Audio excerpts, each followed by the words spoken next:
Pergunta para essa pessoa: você está vivendo de propósito ou você está vivendo por acaso?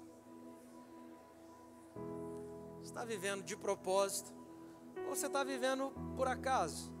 Pastor, como é que é viver por acaso? Você vai vivendo empurrando com a barriga. Quem tem a barriga grande é fácil de empurrar, agora quem tem a barriga pequena é difícil de empurrar com a barriga. Mas enfim, você está vivendo de propósito ou você está vivendo do acaso?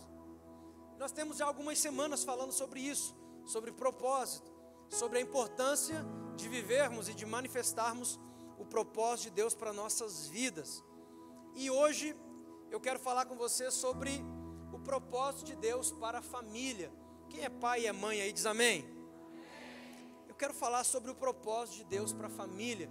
E o tema de hoje é família, propósito de Deus. Diga comigo: a minha família. Você vai precisar fazer melhor que isso. Vamos lá. A minha família é propósito de Deus. Olha para quem está ao teu lado e diga: a sua família é um propósito de Deus. Amém, querido? Família, propósito de Deus. E eu quero poder ministrar isso ao seu coração nessa noite, pelos próximos 30, 40 minutos. Então abra o teu coração e deixa Deus falar com você, porque eu tenho certeza que essa palavra pode mudar a sua vida, pode impactar a sua vida e transformar a sua vida em nome de Jesus. Quem trouxe a Bíblia diz amém? Então abra a sua Bíblia comigo, lá em Gênesis capítulo 2, versículo 26. Gênesis 2. Oi? 1:26. Notei errado aqui, né? Você já conferiu aí? Você tá ligeiro, hein, rapaz? Pai, vamos mandar aumentar seu salário, hein? Gênesis 1:26. Deixa aberto aí, coloca o texto para mim. Presta atenção aqui. A família foi criada para manifestar um propósito. Diga assim comigo: Deus não faz nada por acaso. Quem crê nisso? Não tem como a gente conceber a ideia de um Deus que faz alguma coisa ao mero acaso. Não existe isso. Deus não faz nada por acaso. Deus faz tudo por um propósito. E o propósito de Deus com a família é algo muito claro. Deus cria a família para um propósito. Deus queria manifestar na terra a realidade do céu. Presta atenção nisso. Quando Deus cria a família, Deus queria manifestar na terra a realidade do céu. Então, quando Deus cria a família, qual era o propósito? Manifestar na terra a realidade do céu. Deus deu ao homem a imagem e semelhança. Nós vamos ler já. Deus deu ao homem a imagem e semelhança. Mas é quando Deus manda o homem se casar, se juntar à mulher, se tornar uma só carne e se multiplicar, que essa imagem pode ser transferida para outras pessoas. O homem carrega a imagem de Deus lá no Éden. Quando Deus cria Adão, ele carregava a imagem. Quando Deus cria Eva, carregava a imagem. Mas é quando os dois se unem e decidem fazer um filho, que a imagem de Deus ela é multiplicada. Então qual é o propósito da família? Multiplicar a imagem de Deus sobre a terra. Porque o ser humano ele carrega a imagem, mas é quando nós decidimos ser família que a imagem de Deus é multiplicada. É quando nós decidimos ser família, é quando um homem casa com uma mulher e eles decidem conceber filhos, que a imagem de Deus é multiplicada. Deus não quer que você apenas carregue a imagem dele, Deus quer que você multiplique a imagem dele por onde quer que você for. Quem está entendendo isso diz amém. Leia comigo Gênesis 1:26. Diz assim: então disse Deus: façamos o homem à nossa imagem, conforme a nossa semelhança. Domine ele sobre os peixes do mar, sobre as aves do céu, sobre os grandes animais de toda a terra e sobre todos os pequenos animais que se movem rente ao chão. Criou Deus o homem à sua imagem, a imagem de Deus o criou, homem e mulher os criou. Presta atenção no 28 agora. Deus os abençoou e lhes disse: sejam férteis, multipliquem-se, encham e subjuguem a terra, dominem sobre os peixes do mar, sobre as aves do céu e sobre todos os animais que se movem pela terra. Olha aqui para mim. A ordem de Deus é: façam família. A ordem de Deus é: façam família, porque é através da família que a imagem de Deus é multiplicada sobre a terra. Diga comigo, é através, bem forte, é através da família que a imagem de Deus é multiplicada. É por isso que Deus diz: olha, o homem vai se juntar à mulher, ele não vai ficar só, portanto deixará o homem pai e a mãe, e unir-se à sua mulher, e os dois serão uma só carne. Quando é que o homem e a mulher se tornam uma só carne? Nos filhos. Os filhos têm um pouquinho de um e têm um pouquinho do outro, sim ou não? Me ajuda aí, crente, sim ou não? Se bem que o José tem tudo de mim, né? É verdade, o sangue é da Natália, mas a cara é igualzinho, melhorada, é óbvio, né? Muito melhorada. É nos filhos que o casal se torna uma só carne, porque é a junção dos dois que faz um, ou seja, a imagem é multiplicada nos filhos. O propósito de Deus com a família é fazer com que a imagem de Deus seja multiplicada sobre a terra. Esse era o propósito de Deus com a família. E talvez você está pensando: pastor, mas entrou o pecado, bagunçou tudo. E isso é verdade, mas presta atenção, Deus providenciou uma maneira para que isso voltasse a acontecer através de Cristo Jesus na cruz do Calvário. Através de Cristo Jesus na cruz do Calvário, a imagem de Deus pode ser multiplicada outra vez dentro da família. Diga amém. É através daquilo que Cristo fez, nós podemos multiplicar e expressar a imagem de Deus outra vez. E é sobre isso que eu quero falar com você nessa noite. É sobre isso que eu quero ministrar ao seu coração nessa noite. Se nós como famílias, aqui somos uma grande família, a família Graça Viva, que é feita de pequenas famílias. Se nós como famílias temos multiplicado a imagem de Deus, ou se temos multiplicado um outro tipo de imagem dentro da nossa casa. A grande pergunta é: que tipo de imagem temos multiplicado? Que tipo de imagem temos transmitido?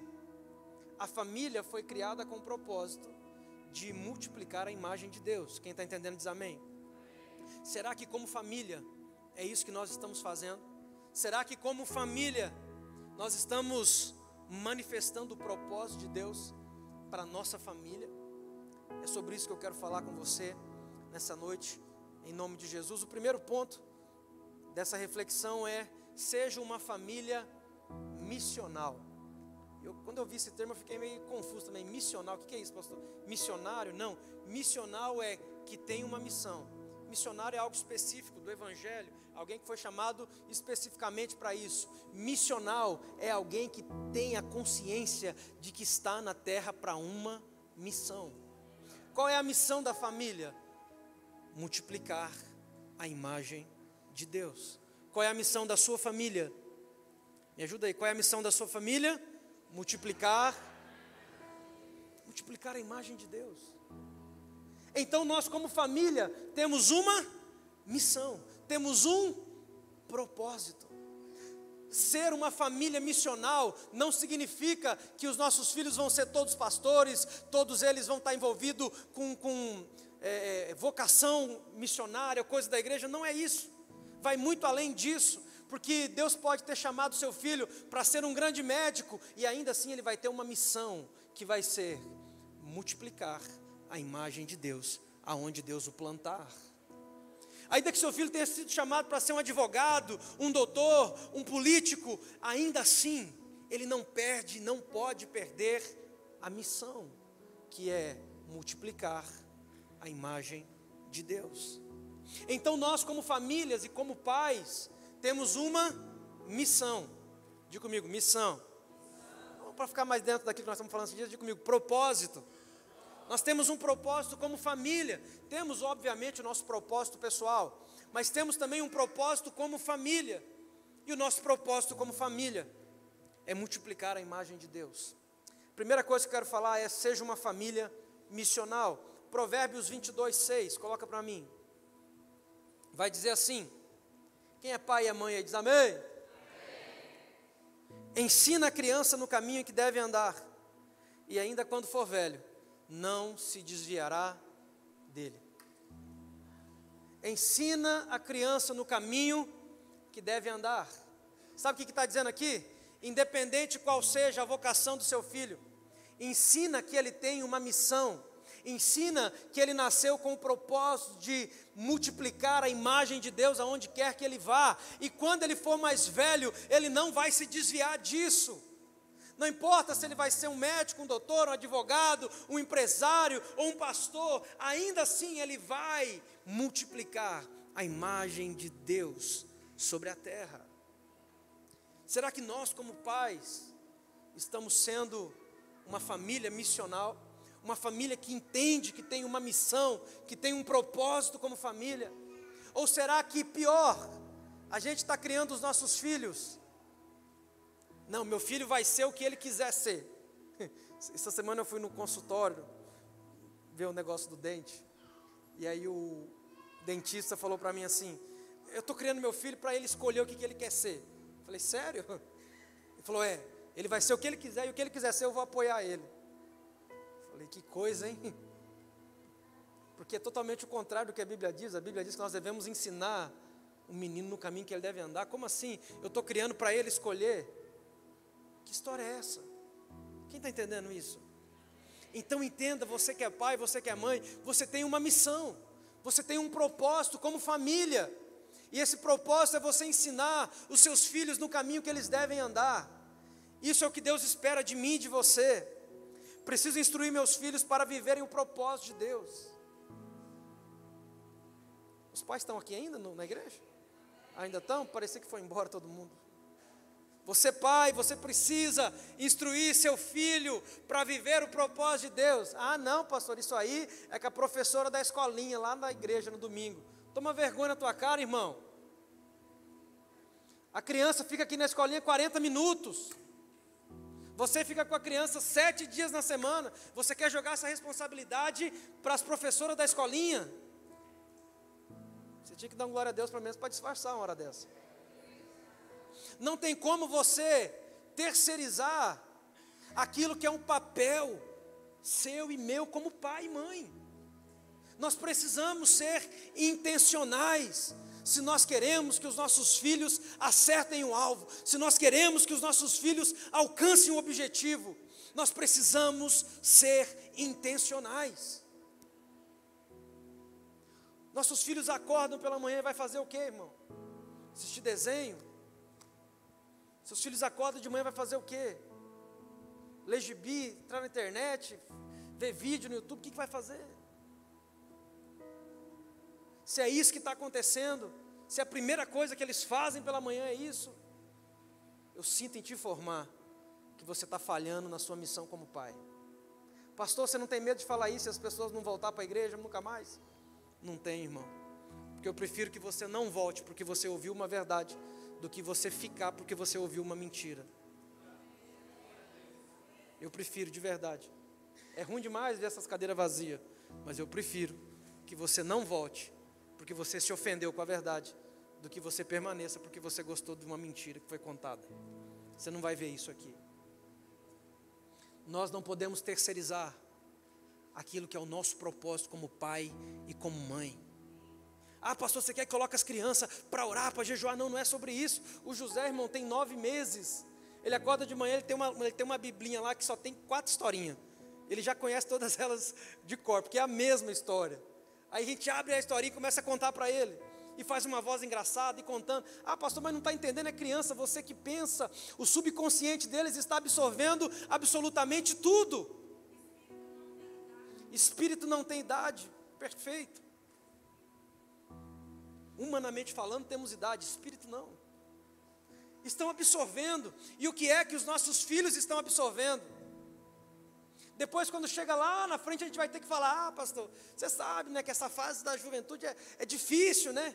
Não, irmão, só é difícil lá na frente, quando a gente não fez um bom trabalho lá atrás. Eu preciso te falar. Alguém tem que te falar, irmão. Sinto muito que tem que ser eu, mas alguém tem que te falar. Então a Bíblia está dizendo assim: olha, ensine a criança no caminho que deve andar, e quando ele for mais velho não vai se desviar. Como eu disse, não é sobre criar o seu filho para ser um pastor, criar o seu filho para ser um apóstolo, um mestre, não é sobre isso, mas se for, amém, mas não é sobre isso, não é sobre a profissão que ele vai exercer, é sobre aquilo que ele vai carregar como ser humano, é sobre aquilo que ele vai carregar da presença de Deus, e isso cabe a mim e a você, pai e mãe. Quem está entendendo aí diz amém. Ser missional não é sobre a profissão que o seu filho vai exercer, é sobre aquilo que ele vai carregar. Isso está nas minhas e nas suas mãos, pais. Depende de nós. E não adianta a gente querer terceirizar isso. Não adianta a gente querer jogar a responsabilidade para o professor da escola, para o professor da creche, para a professora da escolinha da igreja. Essa responsabilidade é minha e é sua, é um propósito que Deus estabeleceu para nós como família. A família foi criada para multiplicar a imagem de Deus, a família foi criada para isso. Diz amém aí, vaso, em nome de Jesus. Não sei se você ficou chocado ou se você está grilado, mas vai dizendo amém aí pelo menos. Salmo 127, a partir do 3, coloca para mim.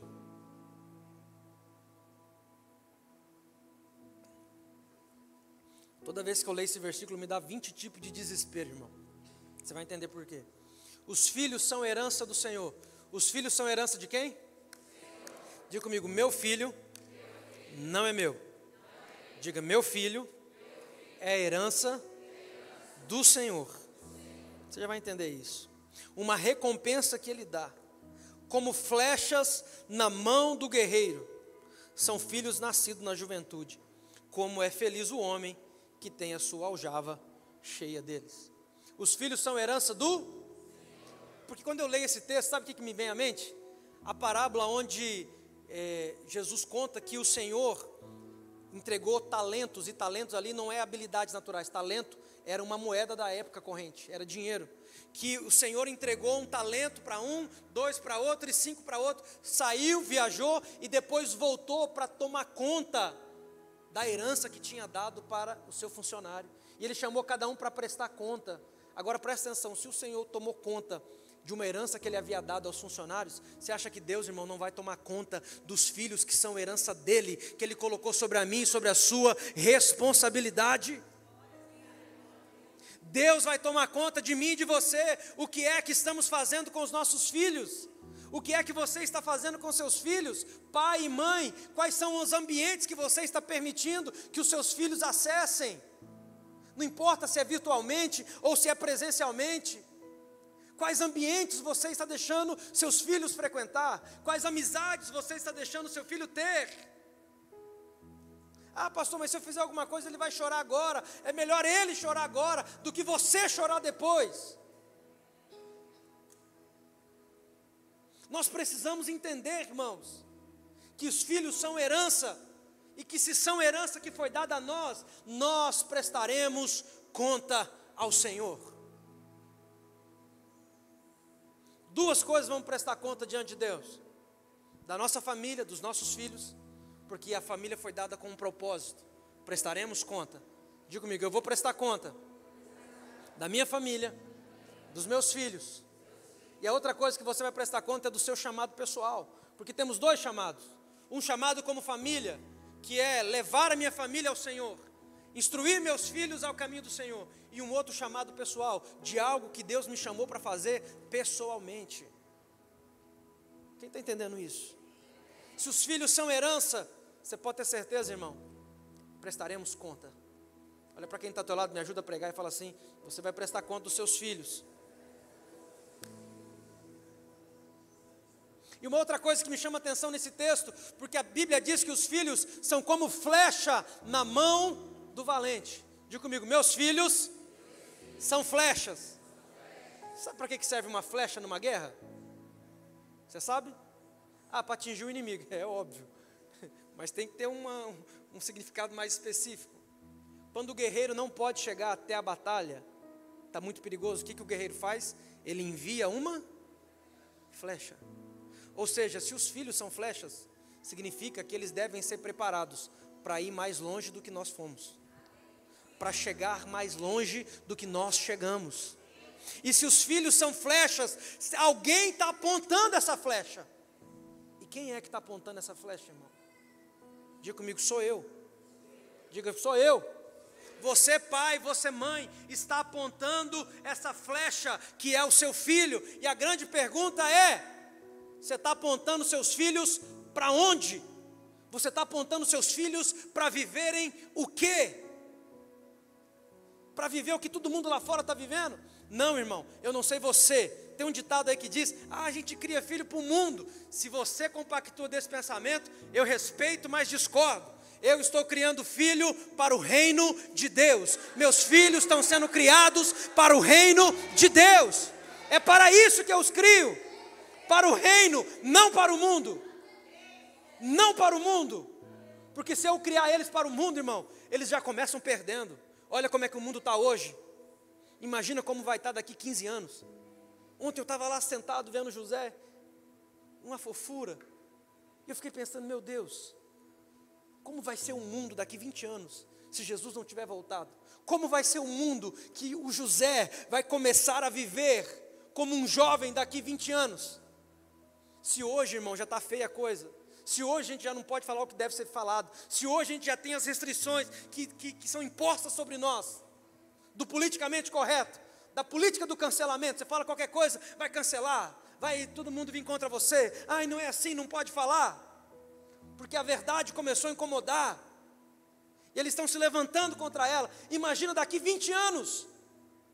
Se você falhar na base, se você falhar no fundamento, se você apontar a sua flecha para o lugar errado, ela vai falhar. E eu preciso te alertar sobre isso. E Deus não quer que nós falhemos como família, como filhos. Nossos filhos vão enfrentar um mundo muito mais difícil do que nós, muito mais severo do que nós, muito mais permissivo e lascivo do que o nosso. E olha que o nosso já está terrível. E a pergunta é, nós estamos criando filhos para serem politicamente corretos? Para viverem a famosa aceitação, está tudo certo? Ou nós estamos criando filhos para a glória de Deus? Ou nós estamos criando filhos com o propósito de multiplicar a imagem de Deus sobre a terra? É isso que Deus espera de mim e de você. Cadê os pais aí, estão aí ainda? Diga amém. É isso que Deus espera de mim e de você. É por isso a importância da gente congregar em um lugar sério. É por isso a importância da gente ter um diálogo correto com os nossos filhos. É por isso a importância daqueles que já têm filhos, daqueles que ainda vão ter, de saber que desde pequenininho, irmão, você precisa começar a apontar a sua flecha para o lugar correto. Porque olha para mim, o mundo não vai ter piedade dos nossos filhos. Não vai ter. O mundo não tem piedade de nós. Imagina nossos filhos. E isso é algo muito sério. E isso não é um extremismo. Isso é a realidade dos fatos. É que às vezes a gente gosta de viver numa bolha, de achar que está tudo bem. Mas em algum momento, irmão, alguém tem que furar essa bolha para poder te comunicar a verdade. Para poder te alertar enquanto ainda dá tempo. Quem está entendendo diz amém. Diga comigo assim, está sobre mim a responsabilidade de apontar a flecha para o lugar certo. Diga comigo, está sobre mim a responsabilidade de prestar conta ao Senhor da herança que Ele me confiou. Os filhos são herança, os filhos são flecha, e tudo isso tem um significado muito forte. Está sobre mim e sobre você essa responsabilidade, pai e mãe. Eu lembro que o José ainda era um bebezinho na barriga, e nós profetizávamos sobre a vida dele. O nome foi escolhido voltado para uma realidade daquilo que nós acreditamos que Deus tem para ele. José, aquele que acrescenta, José, aquele que vem para governar. Não vai ser governado por ninguém, não vai ser governado por essa situação, não vai ser governado por esse politicamente correto, vai governar as situações e as circunstâncias pela palavra de Deus em nome de Jesus. Porque está sendo treinado para isso, está sendo direcionado para isso. Isso cabe a mim e a você, pai e mãe. E deixa eu te falar, irmão, ainda dá tempo de você mudar o curso da sua flecha. Eu vou dizer de novo, ainda dá tempo de você mudar o curso da sua flecha. Ainda dá tempo de você mudar o curso da sua flecha. Ainda dá tempo. Pastor, é um bebê, não entende nada. Entende tudo, irmão. Entende tudo. Tudo. Se entende tudo, a mente dele, racional, não entende, porque ela ainda está sendo formada. Mas o inconsciente dele, irmão, está absorvendo tudo. E depois, quando ele vai tomar qualquer decisão lá na frente, sabe aonde a mente vai recorrer? No subconsciente, para trazer informação, para ele tomar decisões. Ou seja, se ele não entende racionalmente agora, não faz diferença, porque o que vai fazer diferença lá na frente é o subconsciente, é o que foi formado no subconsciente dele. Todo dia antes de dormir, irmão, coloca a mão na cabeça dele, oro com ele, repreendo tudo de ruim, de errado que tenha acontecido no dia, repreendo do subconsciente dele, tudo que o diabo possa ter lançado para interferir no propósito. Declaro sobre a vida dele que ele nasceu com um propósito e que no tempo oportuno Deus irá revelar o propósito dele e vai fazer através da vida dele. Tudo isso eu estou falando, irmão, no ouvido dele todos os dias, todos os dias, todos os dias, porque é uma flecha que está sendo apontada. Olha para quem está do outro lado e pergunta: para onde você está apontando a sua flecha? Fala, é mais sério do que você imagina. E eu não estou falando aqui, irmão, de você ser radical com o seu filho. Eu não estou falando aqui, irmão, de você espancar o seu filho. Eu não estou falando aqui nada disso, amém? Eu estou falando, irmão, de você se posicionar. E de você fazer aquilo que um cristão deve fazer. Ah, vai ter o tempo do desenho, ok, filho. Mas vem cá, o papai vai ler primeiro um versículo da Bíblia para você. Vou contar uma historinha da Bíblia engraçada para você. Esses dias para trás a gente contava a historinha da Bíblia para o José, ele ria, caía na gaitada, irmão, rindo das histórias. Ele falava: filho, aí o Jesus chegou e entrou no barco, aí ele falava, ria do negócio. Está sendo gravado no subconsciente dele. Quem aponta a flecha é você, irmão.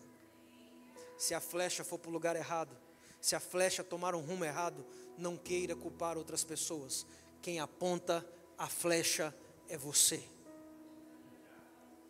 Eu vou até sair desse tópico aqui, irmão, senão vai dar ruim. Segunda coisa que eu quero falar com você. Coloque a sua família na arca. Coloque a sua família na arca. Gênesis 9:12. Você conhece a história? Deus manda Noé fazer uma arca, mas deixa eu ler um pedacinho com você. Gênesis 9:12. Diz assim, presta atenção. E viu Deus a terra, e eis que estava corrompida, parece com os dias de hoje. E viu Deus a terra, e eis que estava corrompida, porque toda a carne havia corrompido o seu caminho, ou seja, perdido o seu propósito sobre a terra. Então disse Deus a Noé: o fim de toda a carne é vindo perante a minha face, porque a terra está cheia de violência, e eis que os desfarei com a terra. Presta atenção no 14. Faze para ti uma arca de madeira de gofer. Farás compartimentos na arca e betumarás por dentro e por fora. Se você continuar lendo um pouquinho mais, você vai ver Deus dizendo: e depois que a arca estiver pronta, Noé, entra na arca, você e a sua família. Porque olha aqui para mim, irmão, nós estamos vivendo dias muito parecidos com dias do dilúvio lá atrás. Dias onde a promiscuidade tem crescido de uma forma acelerada. A coisa está feia, irmão. Não sei se você tem conhecimento de como é que está as coisas aí para o lado de fora. O trem está feio. E vai piorar. E eu não estou querendo ser profeta do caos, não. É o que vai acontecer. E nós precisamos estar preparados para isso. Nesse tempo, Deus providencia uma arca para salvar Noé e a família dele. Para esse tempo que nós estamos vivendo, Deus providenciou Jesus, que é a nossa arca de salvação. Mas da mesma maneira que Noé precisou entrar na arca e trazer a sua família, da mesma maneira hoje nós precisamos entrar em Jesus e trazer a nossa família para perto. Por isso coloque a sua família na arca. Coloque a sua família na arca. Quem está entendendo diz amém. Deus dá a Noé a missão. Uma missão, salvar a si mesmo e salvar a sua família. E eu acho incrível como que Deus sempre trabalha através de família. Deus fala para Noé: Noé, é você e a sua família. Nós sempre vamos bater nessa tecla aqui, irmão. Família. Porque família é um propósito de Deus. Quem está entendendo diz amém. A ordem foi: construa a arca. Isso fala de uma responsabilidade que é nossa. Deus é poderoso, sim ou não? Me ajuda aí, sim ou não? Deus podia construir a arca? Podia ou não podia? Sabe quanto tempo Noé demorou para construir a arca, irmão? Alguém quer chutar? Chuta aí. Entre 90 e 100 anos. Não, isso não foi o tempo de vida de Noé. Esse foi o tempo que Noé demorou para construir a arca. Ele tinha 600 anos quando ele começou. Olha aqui para mim. 100 anos construindo a arca. Isso tem que falar alguma coisa para mim e para você. Sabe o que é? A responsabilidade de construir algo em torno da nossa família está sobre mim e sobre você. Não espere de alguém aquilo que Deus mandou você fazer. Não espere de terceiros aquilo que Deus destinou para você. Não terceirize a sua família. Ela é responsabilidade sua e só sua e de mais ninguém. Deus dá uma ordem para Noé: construa a arca e entra dentro. Sabe o que isso significa, irmão? Você consegue imaginar os filhos de Noé vendo ele construir a arca? Depois você consegue imaginar os filhos de Noé vendo Noé entrar e falando: ó filho, você tem que entrar porque vai chover. Nunca tinha chovido na terra, nunca. Isso fala muito do visual, irmão. Os filhos de Noé estavam ouvindo Noé dando martelada na arca, com machado cortando a madeira. Olha aqui para mim, pai e mãe, hoje o negócio é com vocês. O que seus filhos estão vendo você fazer, irmão? E houve silêncio no céu, né? Esse versículo é top, eu gosto dele. Pai e mãe, o que seus filhos estão vendo você fazer? O que é que você está construindo que os seus filhos estão vendo? Seus filhos, será que seus filhos estão vendo você construir coisas apenas para essa vida? Ou será que seus filhos estão vendo você construir coisas para a eternidade? O que os seus filhos estão vendo você construir? Os filhos de Noé estavam vendo ele construir algo que levaria salvação para toda a casa. Isso fala, sabe do que, irmão? De um posicionamento que nós, como pais, como sacerdotes de casa, devemos ter. Porque às vezes nós queremos que os nossos filhos tenham atitudes diferentes de nós. Sim ou não?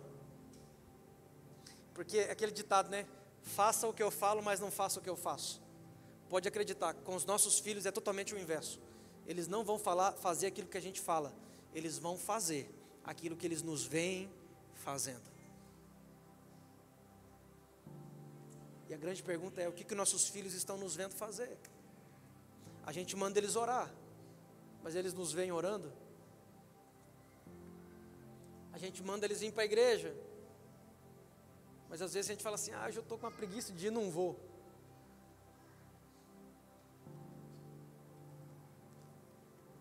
Ou pior, às vezes nossos filhos até nos veem vindo para a igreja, mas aí às vezes no dia a dia, na correria, nos veem fazendo coisas erradas.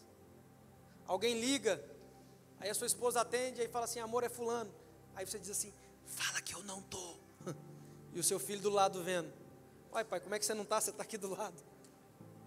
Você está entendendo, irmão? Porque não tem como a gente ser meio certo, irmão.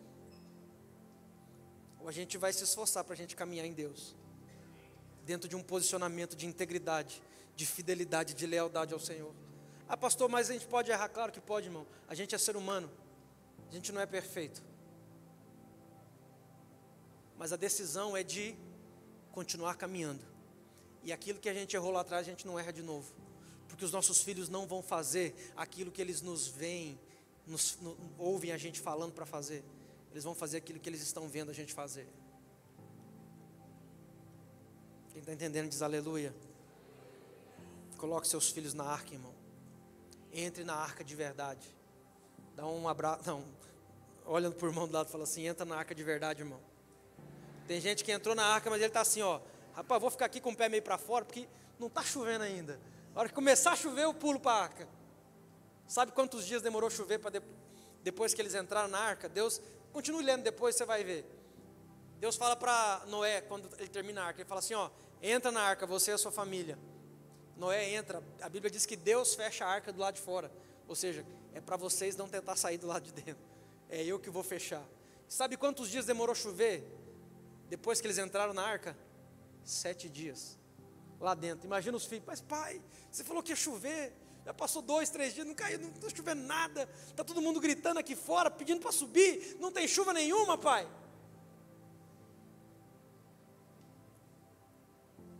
Entra na arca, irmão. Esse negócio de ficar com um pé para dentro e um pé para fora, uma hora o dilúvio vem e te pega no meio do caminho. Entra na arca. A nossa arca hoje é Jesus. Sabe o que significa? Caminha com Jesus, faça uma aliança com Jesus, viva em fidelidade e lealdade a Jesus, viva por princípios, porque isso vai salvar a sua vida, vai mudar a sua história, isso vai virar uma chave dentro de você. Entra na arca, você e a sua família. Entra na arca, entra na arca. Atos 16, 31 vai dizer assim: e eles disseram, crê no Senhor Jesus, e serás salvo tu e a tua casa. Crê no Senhor Jesus, e serás salvo tu e a tua casa. Entra na arca, irmão. Chama sua família, chama seus filhos, entra na arca. Se você é daquele que um domingo você está dentro da arca, no domingo você saiu fora, um domingo volta para a arca, outro domingo está fora, entra na arca de verdade e fala para Deus, Deus, fecha a porta do lado de fora, porque eu não quero sair nunca mais. Deus, rompe com as pontes, para que eu não volte nunca mais. Permaneça na arca, esse é o lugar mais seguro que existe. Permaneça na arca, diga amém. Terceira e última coisa que eu quero falar com você nessa noite: se posicione em servir ao Senhor. Se posicione em servir ao Senhor. Josué 24:15, coloca para mim, por favor. Josué 24:15 diz assim: se porém não agrada a vocês servir ao Senhor, escolham hoje a quem irão servir, se aos deuses que os seus antepassados serviram, além do rio Eufrates, ou aos deuses dos amorreus, em cuja terra vocês estão vivendo. Presta atenção agora. Mas eu e a minha família serviremos ao Senhor. Isso é o que Josué diz. Você conhece a história de Josué? Josué foi quem sucedeu Moisés. Moisés morre, ele não entra na terra, ele tira o povo do Egito, mas ele não consegue colocar o povo em Israel, não consegue colocar o povo de Israel na terra prometida. Então Deus levanta um sucessor, que é Josué. E Josué, ele experimenta grandes milagres de Deus, grandes feitos de Deus. Josué ora e o rio Jordão se abre para que o povo atravesse em terra seca. Olha o nível do milagre. Josué ora por 7 dias, rodeando Jericó, e as muralhas que eram intransponíveis caem ao chão como um farelo. Josué ora numa batalha, e ele ora para que o sol parasse, e a Bíblia diz que por quase um dia o sol ficou parado no lugar, para que eles pudessem vencer os inimigos. Josué viu tudo isso com o povo de Israel, mas quando Josué está perto de morrer, ele reafirma as suas convicções. Quando Josué está perto da morte, ele reúne o povo, reúne a família, e ele dá essa declaração: decidam hoje qual é o Deus que vocês vão servir. Se os deuses que os seus antepassados serviam, além do rio Eufrates, ou se os deuses dos amorreus, que é da terra que vocês vivem hoje. Mas eu e a minha família já tomamos a nossa decisão. Eu e a minha família vamos servir ao Senhor dos exércitos. E isso passa uma mensagem para mim e para você, pai, mãe, que o nosso posicionamento, irmão, não pode ser apenas enquanto estamos vendo milagres acontecerem. Que o nosso posicionamento não pode ser enquanto apenas estamos vendo grandes coisas acontecerem. O nosso posicionamento também deve ser quando os milagres já passaram, e quando nós não temos mais forças para fazer mais nada. Ainda assim nós precisamos reafirmar o nosso posicionamento de servir a um Deus apenas, de servir ao Senhor. Quem está entendendo diz amém? Após todos esses acontecimentos, no final da vida de Josué, mesmo o povo vendo todos esses milagres, ele precisa reafirmar as suas convicções. Olha para quem está do seu lado aí e pergunta: como é que estão as suas convicções, irmão?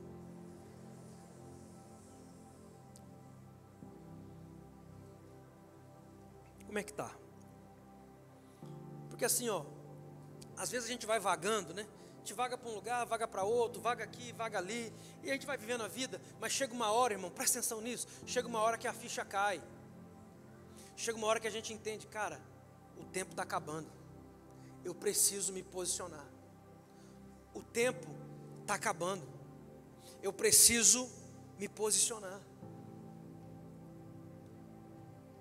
o tempo está indo e eu preciso me posicionar.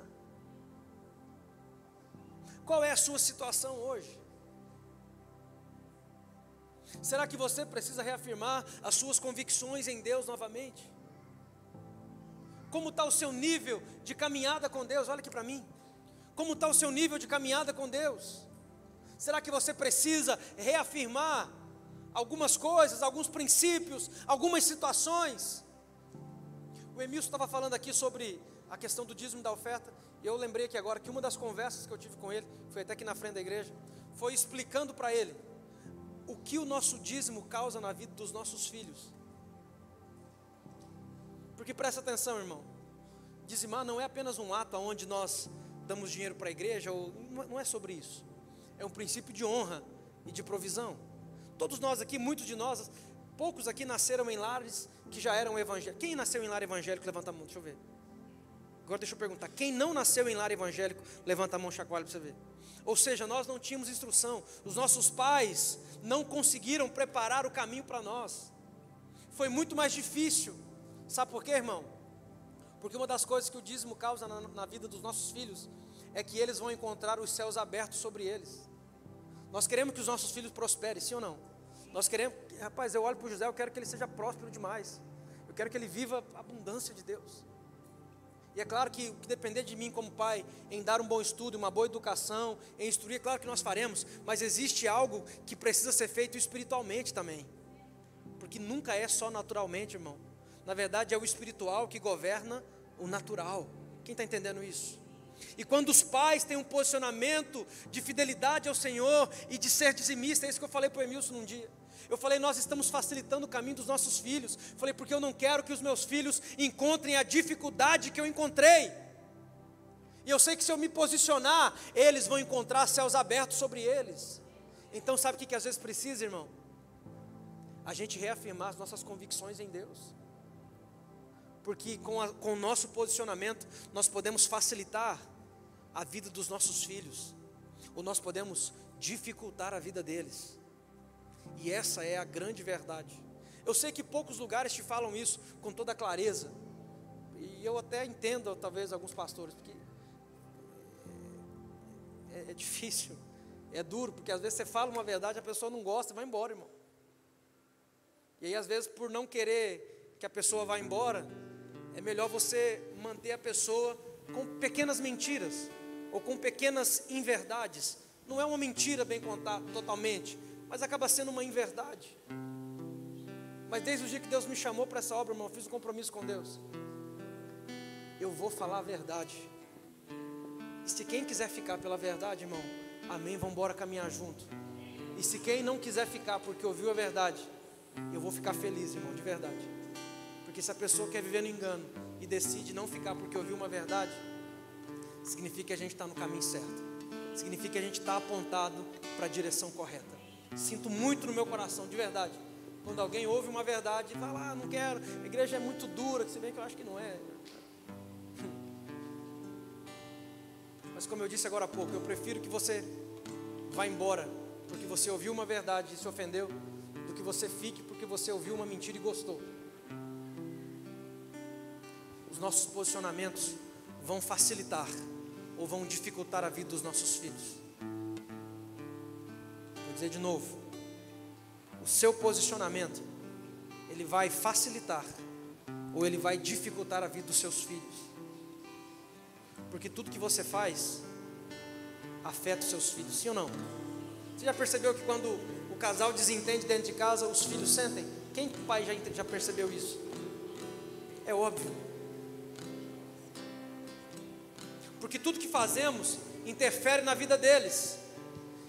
E tudo que deixamos de fazer também interfere. Porque presta atenção, a omissão também é uma decisão. Tem gente que pensa assim, não, eu vou só me omitir que está tudo certo. A omissão é uma decisão. Você decidiu se omitir. Ou seja, a indecisão também é uma omissão. A omissão que às vezes nós temos de não fazer o que devemos fazer, de não nos posicionar naquilo que devemos posicionar, ela é uma decisão que nós estamos tomando. E os nossos filhos vão pagar a conta disso. E eu não estou falando isso aqui para te assustar, irmão. Estou falando para te alertar. Com todo o amor do meu coração. Sabe por quê? Porque Deus levantou a sua família com um propósito. E o propósito de Deus para a sua família é manifestar, é multiplicar a imagem de Deus sobre a terra. Deus quer que seus filhos sejam filhos íntegros, honestos, homens e mulheres cheios de Deus, cheios da presença de Deus, homens e mulheres de valores, de princípios. Mas isso depende de mim e de você, pai. Se nós vamos apontar as flechas para o lugar correto, que vamos prestar conta da herança que nos foi confiada, isso não tenho dúvidas. E eu afirmo para você, com toda a convicção que eu tenho no meu coração, nós vamos prestar conta. Vamos prestar. A grande notícia é que você pode mudar a direção da flecha. Se coloca de pé no seu lugar, por favor.